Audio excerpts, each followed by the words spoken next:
Live from WRAL News Headquarters in Raleigh, your number one source for local news. WRAL News, coverage you can count on. Oh, it's still so cold out there, upper 20s to low 30s, and that's not the whole story. We have the wind chill to deal with as well. I'll show you why it stays cold through the weekend. And transfer portal drama settled. What we've learned about this breaking story involving a settlement between Duke and quarterback Darian Mensah. Journey to D.C., where the Walk for Peace monks are today as they start approaching the final end of their 2,300-mile mission. We do want to go ahead and give you a live look right now over Sky 5. We sent the helicopter over Durham Road and Wingate Street and Wake Forest. I think it'll be coming up here in a second to kind of show you the conditions there. We heard from NCDOT about the roads, the major ones that are being cleared away, which is good, and those secondary roads were the focus for today. But cold air lingers today with sunshine only warming us up just a little bit. Thanks for joining us this afternoon here on WRAL News. I'm Chris Lovingood. And I'm Renee Chu. It is a beautiful day out there, but it's deceptive. Elizabeth Gardner in the WRAL Severe Weather Center with the bitter cold settling in here and why that cold air will stay with us through the weekend. Here's a look, of course, at Chapel Hill. Some people walking around out there, in their jackets. I'm not seeing them quite as bundled up as they were the last couple of days. Of course, there were a lot of days where there weren't a lot of people out. But you can see how clear it is here in Chapel Hill. Of course, we had a little bit of iciness this morning, but even now, a lot of that is gone that I saw earlier this morning. It is 31 degrees in the Triangle. Our wind is southwest at 11. Typically, a southwest wind warms us up, but we just aren't likely to see the ability to overcome these really cold temperatures. Instead, we'll see another front that drops colder air in as we get into the day tomorrow and through the weekend. We take a look at our wind chill. It feels like 20 in Roxborough. It feels like 22 in Durham and Raleigh, 21 in Goldsboro. It feels like 18 in South Hill and 24 in Fayetteville. So it still feels very, very cold out there. This is a look at our hour-by-hour wind chill. Even this afternoon, the warmest part of the day, we'll see upper 30s for highs, but it'll still only feel like right around freezing. And then it will feel like 20s later on. I know there were a lot more people heading out to work. As people are getting home, it's going to feel like the 20s. Still going to be very cold for us in the morning tomorrow as well. This is a look at our hour-by-hour forecast through the afternoon. Again, highs will be in the upper 30s. We are looking ahead to what could happen over the weekend. There's the possibility of another winter storm.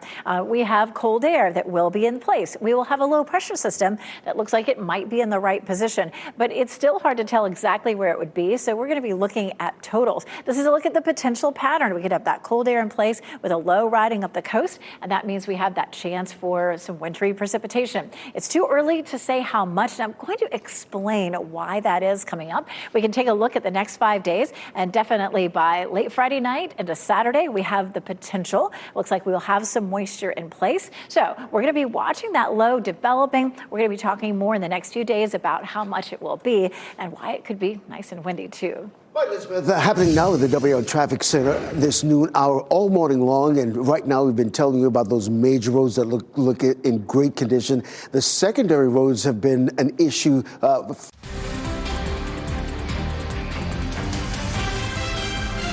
Well, this is a nice little camera that we have here at the WRAL Azalea Gardens. You can see a little bit of the greenery there, but some of that snow from over the weekend still sticking around here. As you're watching WRAL News, available on Hulu and the WRAL app on your TV or your streaming device. Well, the deep freeze spreading nationwide is now blamed for at least 21 deaths. Millions of Americans woke up under weather alerts with record lows set to fall in at least 10 states. NBC's George Solis is in Tennessee, where temperatures are plummeting.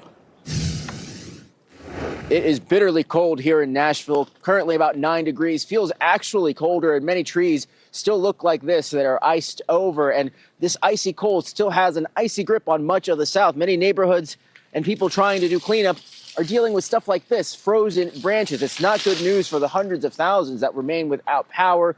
We have been in homes in this region, especially those that are without power. People are finding creative solutions to stay warm. One mother actually setting up a tent inside of her home, another family setting up a mattress, grabbing all of their blankets, and they are just playing card games, hoping the power comes back on soon. Here in the immediate Nashville area, customers still remain without power. They are mobilizing resources to get people back on the grid as soon as possible. But meanwhile, this deep, deep freeze continues. The sun is expected to warm things up a bit, but the concern is once the sun sets, a lot of this is going to refreeze. We have seen parking lots that look like ice rink. In the Northeast, some areas have seen more than 20 inches of snow. And unfortunately, it does appear that there may be more snow on the way for the region. But back here in Nashville, you will have crews that are going to be braving these bitter Arctic conditions to try and get people back on the grid as soon as possible.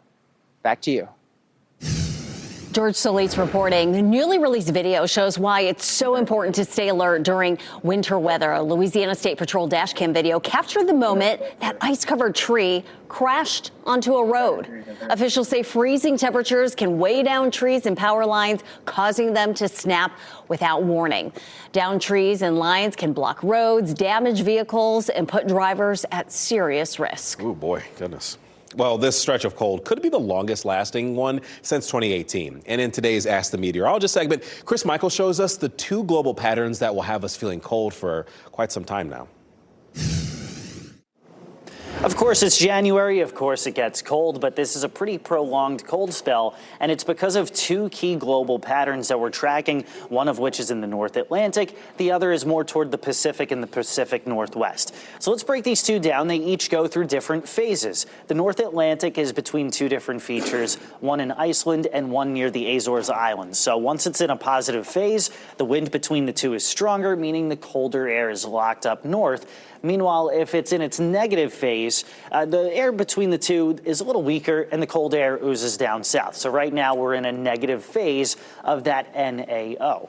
As far as the Pacific North America pattern, the pressure pattern between high pressure over us and low pressure in other parts of the world is such that the jet stream is enhanced, means there's more of an active storm pattern across the southern U.S. So that is in a positive phase. So whether it's negative or positive doesn't matter. These two patterns are acting in such a way that favors colder and more active weather in the eastern U.S. It has for the past 2 weekends and potentially for the upcoming weekend. It's not just us saying it. It's NOAA's Climate Prediction Center that also has this area outlined with the potential for some snow. It's too soon for numbers, but it's a pattern we'll watch over the next few days. So it's very clear from what Chris is saying. We have that cold stress that's going to be here for a while, which is why you look at this downtown camera in Raleigh and I think, lies, deceptive sunshine. It's still cold outside, Elizabeth. It is. Our temperature is sitting right around 31 in the triangle right now. But you can see, I mean, I think people were so cooped up over the weekend and even yesterday that everybody's back at work. The kids are not back at school, but you can see plenty of people here as we take a look from our Jimmy V camera. This is Fayetteville Street. So, yeah, people are out and about, even though it is 31 degrees. We have a southwest wind at 11, and that is really bumping up our wind chill, so it feels really cold out there. Our temperature is likely to climb into the upper 30s for highs this afternoon.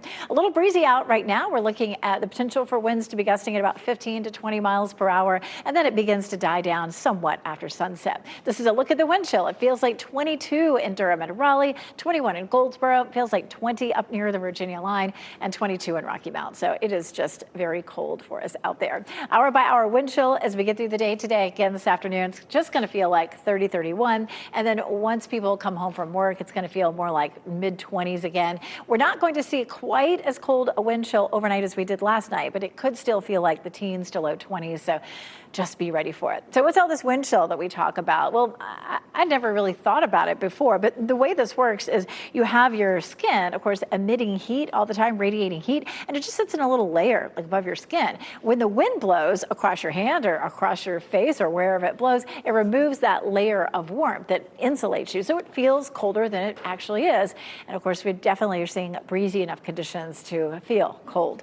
32 is our normal low. We'll be at around 20 for tomorrow morning and Thursday morning, and then we're into the teens Friday, Saturday, and Sunday. So we have plenty of cold air that will be in place for the weekend. So how many mornings do we normally see in the teens over a winter? So far this winter, we've seen 5, and we have at least 3 more in the 7-day forecast. In the last 5 years, we only average 3.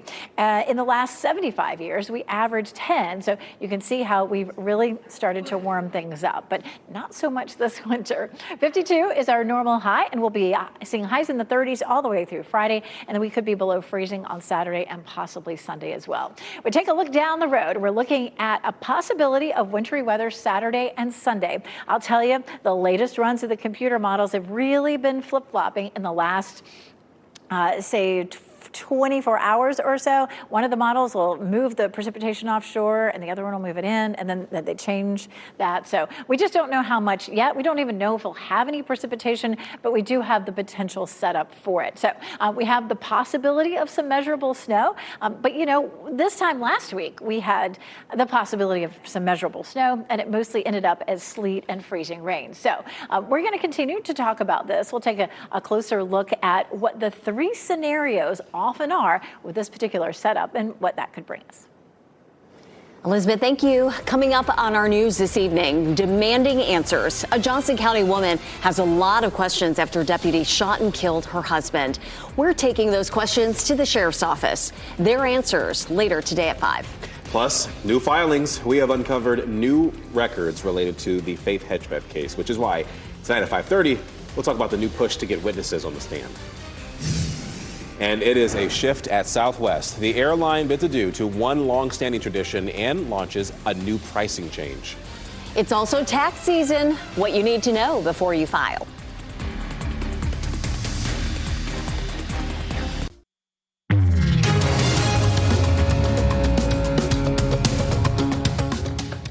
President Donald Trump is renewing his push for a 10% cap on credit card rates. Earlier this month, he proposed a January 20th deadline. And though we are 7 days past that deadline, Maribel Gonzalez reports the president is still pushing for action. I'm asking Congress to cap credit card interest rates at 10% for 1 year. In an effort to boost affordability, the president is urging big cuts to credit card interest rates. One of the biggest barriers to saving for a down payment has been surging credit card debt. Right now, American households are facing the most credit card debt on record, going back to 1999. According to data from the Federal Reserve Bank of New York, outstanding credit card balances hit more than $1.2 trillion in the third quarter of 2025. The big benefit for anybody who has credit card debt is you'll just simply spend a lot less. Yet the banking industry says the president's proposal would make things worse. It would be an economic disaster. It would remove credit from 80% of Americans. Some financial experts agree. Banks might really pull back access to credit, especially for consumers with lower credit scores. They do not want to take on the risk. And with fewer people being approved. When consumers lose access to credit, which is anticipated if this rate cut goes in, they often reduce their spending on essentials like healthcare, education, food, and are more likely to fall behind on bills. The average interest rate on credit cards is just under 20%, though according to Bankrate, some rates are much higher. Why? There is no physical asset, no house, no car that the bank can take from you if you fail to make payments on your loan. And so that presents a higher risk for lenders. That was Maribel Gonzalez reporting. Now, here's the thing. You can qualify for lower interest rates by improving your credit score. And here are 3 steps that you can do. Check your credit score, make your payments on time, and it's preferable if you pay more than the minimum payment. Finally, do not max out your credit line. Having a healthy, available credit limit will also boost your credit score. And you know, it's officially tax season, but some Americans may want to wait until about any additional forms come in before filing their returns. Now, here are a few things that you'll want to keep in mind. The IRS Direct File program, it's gone, but taxpayers can still use the Free File program. It allows taxpayers with an adjusted gross income of $89,000 or less to file for free. And this is done in partnership with companies working with the IRS. Americans age 65 and up can claim a new senior deduction of up to $6,000, and you can find additional tax information in the File on Your Site section of WRAL.com. New seating policies begin today for Southwest airline passengers. Starting today, passengers who cannot fit between armrests will be required to purchase 2 tickets in advance. If an extra seat is not purchased beforehand, well, the airline will provide a complimentary seat if the space is available. Otherwise, the passengers will be rebooked for another flight. The airline is also ending its open seating policy. New motions. We're reviewing legal documents for the murder trial of the man charged with killing Faith Hedgepeth. In 3 minutes, Monica Casey shares the request from defense attorneys. And tech on trial, why social media giants are defending their platforms in court. And here's a look at the winning North Carolina Education Lottery numbers. Stay with us. We'll be right back. Live from WRAL News Headquarters in Raleigh, your number one source for local news. WRAL News, coverage you can count on. Well, new at noon, new filings in the Faith Hedgepeth case. Hedgepeth was murdered in September of 2012. The man charged with her death now wants to call 2 out-of-state witnesses as part of his defense. WRAL's Monica Casey is live at the Durham County Courthouse. Monica, what's in these new motions? These motions were filed by the defense. Attorneys want to question 2 people about that night in September of 2012. One of them is Jordan McCrary, a former UNC student, and the other is Karena Rosario, Faith Hedgepeth's former roommate. Now, Rosario and Hedgepeth went to a club in Chapel Hill the night of Hedgepeth's murder. According to these new motions, Rosario told law enforcement that she was in the apartment texting and calling people from 3 a.m. on before Jordan McCrary came to pick her up. This new motion points to blood on Rosario's hand when she was picked up by McCrary at the apartment. Blood was found on the wall of the bathroom doorframe where Rosario says she was sitting. These motions say Rosario claims to have left the apartment around 4:25 in the morning. According to these documents, the medical examiner says given Hedgepeth's blood alcohol content, she was likely dead before 3 a.m. Karena Rosario has not been charged with anything in this case. Miguel Salguero Olivares is the one charged with first-degree murder, burglary, rape, and sexual offense. He was arrested in 2021 after police matched a DNA sample from the crime scene to him. Now, according to e-courts, a judge granted both of these motions to call these out-of-state witnesses, so we could see them both on the stand when this case goes to trial, currently set for September of this year. Live in Durham, Monica Casey, WRAL News. Faith Hedgepeth was found dead in her apartment in 2012. Family and friends have endured numerous twists and turns in the investigation for more than a decade. As the case prepares to head to trial this fall, you can read the history on WRAL.com. Search Faith Hedgepeth.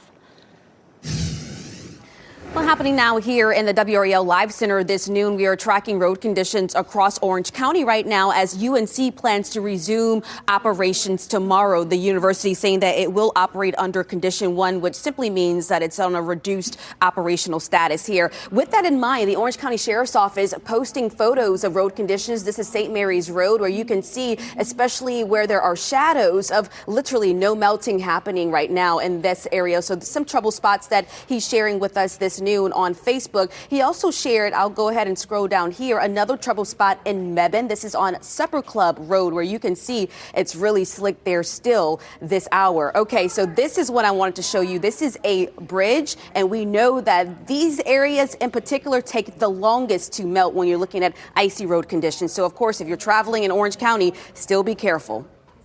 Take your time while you're out there. Thank you, Laura. So we are waiting to learn if local school districts will return to regular class schedules tomorrow. Mecklenburg County, Virginia, and Wilson County schools are closed, but all the school districts shaded in green here behind me, they are learning remote today, including Wake County.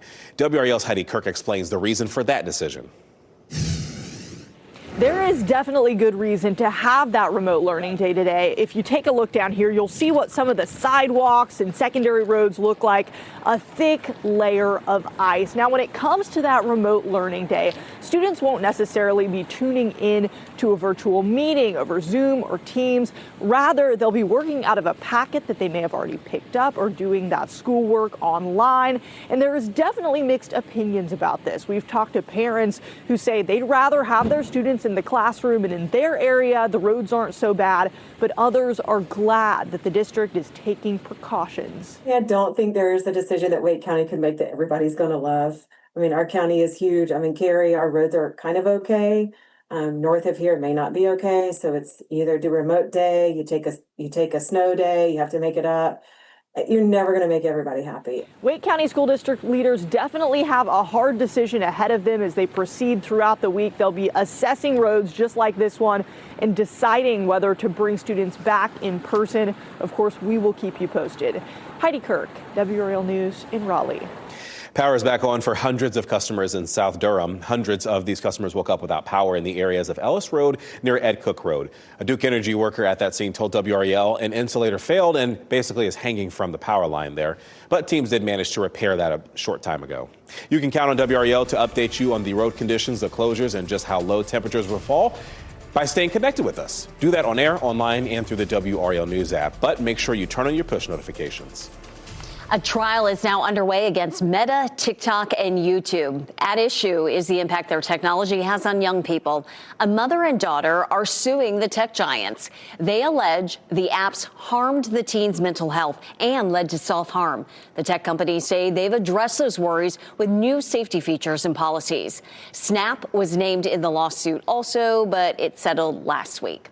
TikTok users have been deleting the app at a higher rate since the company announced a new non-Chinese joint venture.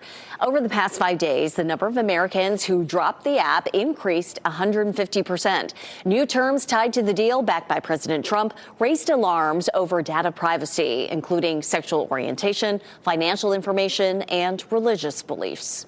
Google has agreed to pay $68 million to settle a lawsuit claiming its voice assistant eavesdrops on users. The lawsuit stems from several Google device owners, and these users say their conversations had been recorded by the smart home tech without their knowledge or use of the activation phrase. But Google denies all wrongdoing and reportedly settled to avoid the risk of litigation. A milestone Super Bowl. How San Jose is getting ready to host Super Bowl 60 and the fun they have planned for fans. And hosting the Winter Olympics, how the torch made it to the host city and how that also marked a major milestone.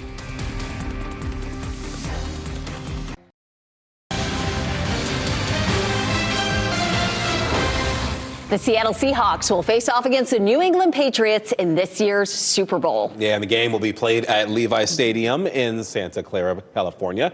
Dustin Dorsey shows us the transformation that's happening right now in the Bay Area. The matchups are set and the transformation is underway at Levi Stadium. Plans are turning into preparation for Super Bowl 60. We're incredibly proud to welcome the world to Silicon Valley. And the Valley Transportation Authority is ready to take people where they need to go. VTA has been holding trainings for operators and maintaining the fleet of buses and light rails for the event. 22 extra trains will run Super Bowl Sunday to help move an expected VTA record 25,000 fans on game day. We have taken every lesson we learned from serving Super Bowl 50 10 years ago and built it even stronger, smarter, and have a more efficient plan for Super Bowl 60. In San Jose, an all-new visitor center celebrated its grand opening Monday. Steps from San Jose State and downtown, the locker room is where visitors can learn about where to spend time in the city, host a podcast in the free studio, or even load up on gear of local teams. Just one of many ways the city aims to take advantage of being on the global stage. That was Dustin Dorsey reporting. And a bit of a fun fact, this is Carolina alum Drake May's second Super Bowl. And that's if you count going as a fan at 13 years old to see the Carolina Panthers play the Denver Broncos in Super Bowl 50. And that game was also played at Levi Stadium. And 10 years later, he will be playing in the Super Bowl. Performing for a global audience, how they're practicing for the Winter Olympics opening ceremony and able to still keep it all under wraps. And trees exploding. In the cold. Well, meteorologist Chris Michaels is going to explain what's really happening when the trees break apart during frigid temperatures.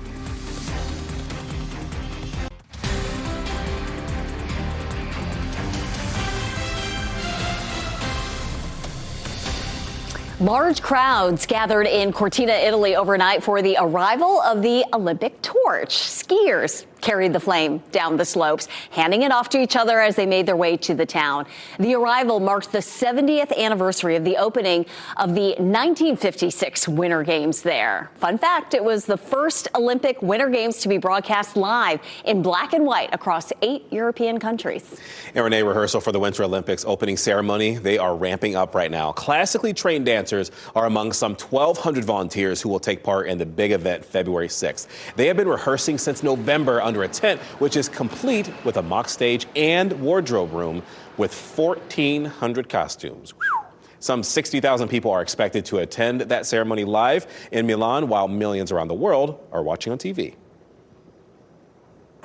The preparation of Olympic ceremony is a very complicated journey, but also an exhilarating journey, because you get to meet all those volunteers, dance classes, normal people, my butcher, my head of the office, and all of them join in to create something for the nation, for the joy of being part of a huge event like the Olympic.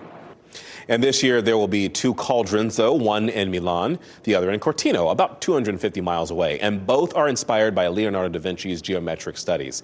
You can tune into WRAL on February 6th for the opening ceremony and catch all the excitement of the games through February 22nd. So you may have been scrolling through social media and seeing the claim of exploding trees in the cold. Is that really happening? Well, take a look at this video from Hendersonville, Tennessee, just northeast of Nashville. A photographer captured one of the more unusual scenes of ice's destructiveness and beauty. So the weather cut this tree in 4 even sections. Meteorologist Chris Michaels shows us why trees crack under pressure, but they don't explode. So no, trees are not exploding, but there is a little something going on when it's this cold outside, especially as you go into northern latitudes where it's even colder than it is here. Obviously, you got the Arctic air that's moving into the northern U.S., and so sometimes water freezes within the tree. It expands, it puts pressure on the bark and in the wood in the tree, so it can crack, it can split, but it doesn't necessarily explode into smithereens. But in some extreme cases, that split or that crack can sound loud, almost like a gunshot. It's not dangerous, it's just odd. It's not something that you expect. But my goodness, has this gotten attention on TikTok? I've had friends texting me and asking what's going on. It's nothing to be concerned about. One potential area of concern are area ponds and lakes. You can see Lake Gaston, according to David Mikowski here, is freezing over a little bit. And during this last cold stretch that we had in 2018, there was a teenager in Cary that fell into a frozen pond. We don't want a repeat of that, especially because around here that ice thickness is not going to be enough to go walking across like it is in some northern states. So just a conversation, especially to have with your kids, that you can admire it from afar. Just don't go walking on those icy ponds and lakes this week. Chris, thank you. Here with Elizabeth in the WRAL Severe Weather Center, realizing that, they're cutting off my boots here. See, I forgot to change out of my boots into the cute shoes again. But this is what I wore in the morning. Yeah, the furry boots, right? Keeping my legs warm and keeping safe on those icy parking lots and sidewalks. Absolutely. I'm all there for it. If I could wear my fuzzy boots all of December, January, and February, I would do it. Super comfortable. and I did the last couple of days, actually. I'll be wearing them all week. Absolutely. Ooh, it's cold out there. Temperatures are feeling like 20s right now with a wind chill, but things are nice and quiet. We do have high pressure that's back to our south and west, but another one up to the north is going to come dropping in on us. That's going to reinforce the cold air that we already see and set things up potentially for some wintry weather over the weekend. You can see this one dropping in on us over the next day or two. High pressure systems rotate clockwise, so it's going to have a good hold of that cold air and push it right down into our area. So that is one element that we would need, obviously, for some wintry precipitation. And then we need some precipitation to go along with it. We need some moisture.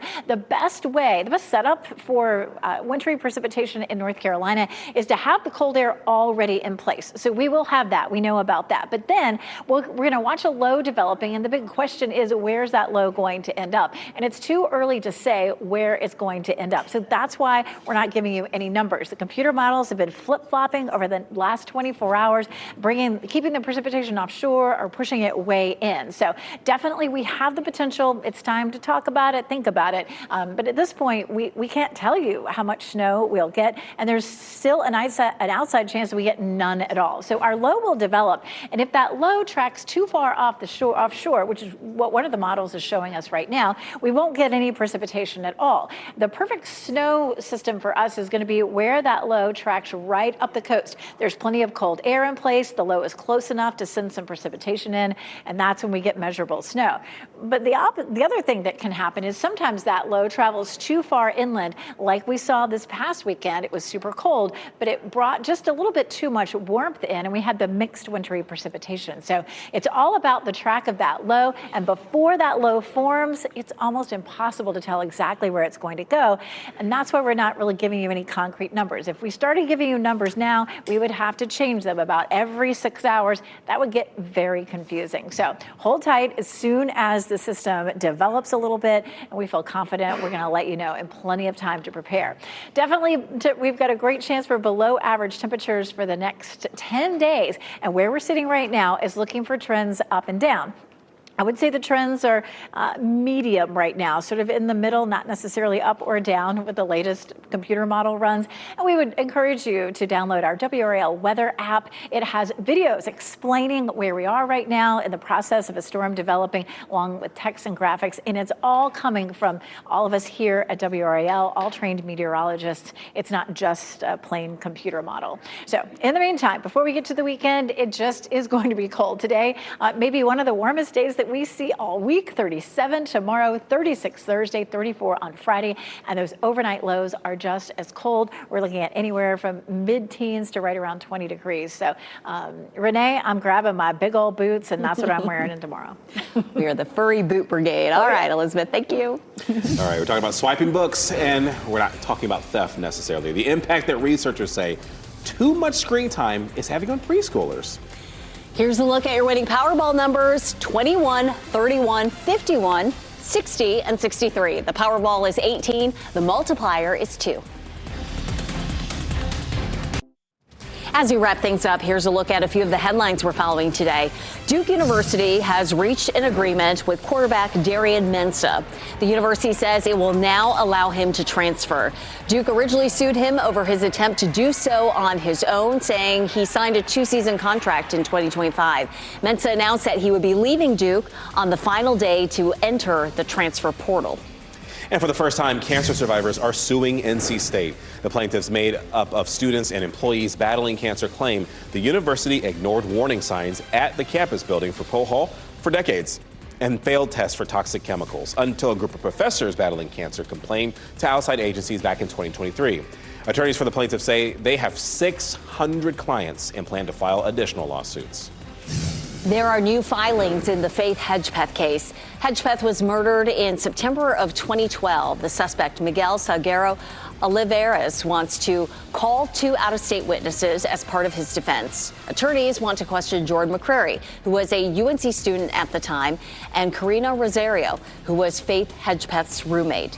Salguero Olivares is charged with first-degree murder, burglary, rape, and sexual offense. All right, get ready to show off a little creativity with the new Crocs collaboration. The Lego Group and Crocs is launching, yes, these are real. Yes, oh my, indeed, Renee. Multi-year partnership. Look at this right here. Lego says the brick clogs are not intended for everyday use, but hopes to create a unique experience for loyal fans. See, when I hear that, that just screams capitalism.